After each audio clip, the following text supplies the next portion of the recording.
नमस्कार, मी Santosh डिवटे, nature care fertiliser विटा सांगली बेळगाव प्रतिनिधी। आज आपण गाव जमगीमध्ये आतनी तालुका बेळगाव जिल्हा बापू पाटील हे आतनी शुगर्सचे कृष्णा सोसायटीचे मॅनेजर यांच्या 4 एकरच्या हळद लागवडच्या प्लॉटमध्ये आहे आणि त्यांनी आमची जी काय नेचर केअर फर्टिलायझर जी उत्पादनं आहेत ती वेळोवेळी वापरलेत आणि त्यांनी भरपूर प्रमाणात हा जो काय प्लॉट आहे हा नेचर केअरच्या पद्धतीनं किंवा नियोजनानुसार मेंटेन केलेला आहे। तर त्यामध्ये आपलं जे काय ग्रीन हार्वेस्ट स्पेशल हे पेंडीयुक्त आणि जीवाणूंनी समृद्ध असं पेंडी खत आहे, जोरखत आहे, हे वापरलेलं आहे। त्याच्यानंतर दुय्यम अन्न घटक असलेलं सारथी वापरलेलं आहे, मायक्रोन्यूट्रिएंटमध्ये न्यूट्रिविन वापरलेलं आहे, पोटॅशियम ह्युमेट वापरलेलं आहे जे आपण रिचार्ज म्हणतो फुटव्यांसाठी। तसंच ह्याच्यामध्ये सिलिकॉन बेस आहे, हे क्रॉप सिलिकॉन हे बेसल डोस आणि बर्थच्या डोसमध्ये यांनी वापरलेलं आहे। त्याच्यानंतर आपली दुसरी रेंज जी आहे पॉलीफॉस्फेट गटामधली त्याच्यामध्ये पृथ्वीरिच 50 हे जे सुरुवातीला आपण वापरलेलं आहे। तर सुरुवातीला जे काय फुटवे किंवा जे काय उगवण क्षमता जी वाढवण्यासाठी आपण त्याचा डोस दिलेला आहे। त्याच्यानंतर पृथ्वीरिच 34 ह्याची फवारणी आपण वेळोवेळी घेतली आहे, 2 ते 3 फवारण्या बहुतेक आपल्या झाल्या। तर त्यावेळी आपण ज्याच्या गरजेनुसार आपल्याला फंगीसाईड किंवा आपण कीटकनाशक त्याच्यासोबत वापरलेलं आहे। त्याच्यानंतर पृथ्वीरिच ओरा हे अतिशुद्ध प्रमाण असलेलं फॉस्फरस असणारं आपलं उत्पादन आहे, हे याच्यात वापरलेलं आहे फुटव्यांसाठी किंवा फॉस्फरसची कमतरता भरून काढण्यासाठी। हे महत्त्वाचं प्रोडक्ट आहे आपलं। त्याच्यानंतर पृथ्वीरिच 24 जे पोटॅशियम पॉलीफॉस्फेट आहे हे सुद्धा याच्यामध्ये दिलेलं आहे। वरच्यावर आता आपला पोटॅशियम पॉलीफॉस्फेटमधले पृथ्वीरिच 34, 24 आणि पृथ्वीरिच ओरा ह्याचा डोसेस चालू आहे। तर हे झाले पॉलीफॉस्फेटचे। तसंच ह्याच्यामध्ये आपले जैविक जी काही खतं आहेत म्हणजे बायो फर्टिलायझर ह्याच्यामधले सुद्धा आपले थोडे प्रोडक्ट वापरलेले आहेत। त्याच्यामध्ये पहिला सुपर एम हा प्रोडक्ट आहे मायक्रोराजा, जे आपले जे काही सूत्र म्हणजे जे काय सूक्ष्म मुळी आहेत ते वाढण्यासाठी किंवा जे काही जमिनीत उपलब्ध असलेलं खत हे ऑप्टेक जास्ती होण्यासाठी आपण दिलेलं आहे। त्याच्यानंतर आपला वेल्डिंगसाठी किंवा बॅक्टेरियल विल्ट असेल, फंगल असेल किंवा नेमॅटोडसाठी आपण WMFचा इथं भरपूर प्रमाणात वापर केलेला आहे। वेळोवेळी किंवा महिन्याच्या अंतरानं हे WMF आम्ही इथं प्रत्येक एकरी दिलेलं आहे।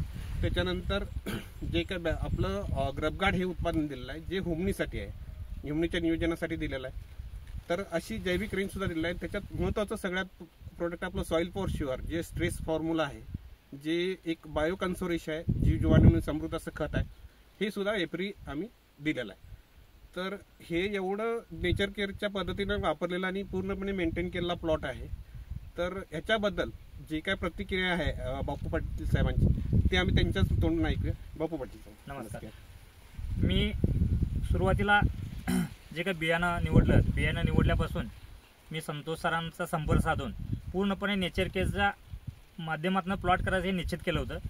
त्यासाठी पूर्ण सुरुवातीला लागण केल्यापासून बेसोडोज असू दे किंवा फवारण्या असू दे पूर्णपणे केलं आहे। सुरुवातीला मी ग्रीन हार्वेस्ट स्पेशल एकरी 4 पोती, त्याच्यानंतर तुमचं सारथी 1 पोतं, क्रॉप सिलिका 1 पोतं, परत रिचार्ज न्यूट्रिविन हे सुरुवातीला मी लागण करताना वापरलं आहे। परत बेसोडोजमध्ये पण तेच वापरलं आहे आणि वेळच्या वेळी सरांच्या मार्गदर्शनाखाली तुमचं 10-34 पृथ्वीरिच 10-34 असू दे, परत तुमचं पृथ्वीरिच ओरा असू दे आणि आता सध्या मी ओरा प्लस 24-24 ह्यात आम्ही आता सध्या सोडत आहे। मला ह्याच्यातून एकच मला अनुभव आला की आमच्या शेतामध्ये थोडी हुमणीचा प्रॉब्लेम मला सुरुवातीला दिसत होता। तुमचं ग्रबगार्डचा वापर केल्यामुळे मला कुठं आतापर्यंत मला आमच्या शेतात हुमणी अशी दिसली नाही, एक विषय। दुसरा विषय, आतापर्यंत आम्ही जे काय आता म्हणजे फुटवे असू देत, मला वाटतं मी पहिल्यांदाच प्लॉट केलाय, पण मला ज्या शेतकऱ्यांना मी म्हणजे बघून मी केलंय ते म्हणते की बाबा फुटव्यासाठी तुम्ही काय केलं, तर फुटव्यासाठी मी सेपरेट काही केलं नाही, पूर्णपणे मी किती फुटवे अंदाजे निघले ते काय माझ्या अंदाजे म्हणजे बघितलं तर तुम्ही प्रत्येक एका ह्याच्यासाठी साधारण 7 ते 8 फुटवे आहेत, 8 ते 9 फुटवे आहेत आणि इतर मी ठिकाणी गेलं तर साधारण 4-3-4 असे आहेत। तर मला माझ्या प्लॉटला बरेच लोक आता येऊन गेलेत किंवा मी ज्यावेळेला बाहेर जातोय बघायला म्हणजे प्लॉट आमच्यामध्ये काय बदल आहे, तर त्याच्यामध्ये मला वेगळं भरोस जाणवलंय। मी एकदा पूर्णपणे म्हणजे नेचर केअरसाठी मी अनेकदा म्हणजे धन्यवाद देऊ शकतो, कारण का ज्या शेतकऱ्यांना शेतीबद्दल माहिती नाही त्यांना ॲक्च्युली बांधापर्यंत येऊन का देण्याचं काम म्हणजे नेचर केअर देते आणि त्याचे प्रतिनिधी देतात, त्यांना एकदा थँक्यू म्हणायला पाहिजे। कारण आता प्रत्येकांना पैसा पाहिजे, शेती नको आहे, पण शेतीतून पैसा पाहिजे शेती नको अशी परिस्थिती आहे।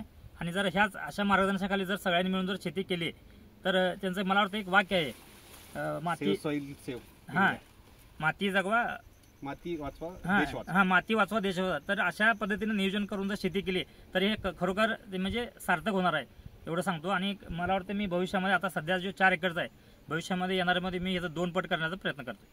Okay, thank you. उत्पादनाबद्दल काय उत्पादनामध्ये मी ज्या ठिकाणी व्हिजिट करून मी म्हणजे प्लांटेशनच्या अगोदर किंवा गेल्या वर्षी केलं बघितलं तर सगळेजण म्हणतो ते 30 ते 40 30 ते 40 कोण म्हणतो तो 25 ते 30. तर माझ्या अंदाजानुसार माझी आता जे काही सध्याची परिस्थिती दिसते किंवा फुटवे असू दे त्यांचं खाणं म्हणजे कंद दिसू आता परिस्थिती तर माझं ते 35 ते 40 ॲव्हरेज मी नक्कीच पडण्याचं गृहीत धरतो. धन्यवाद सर.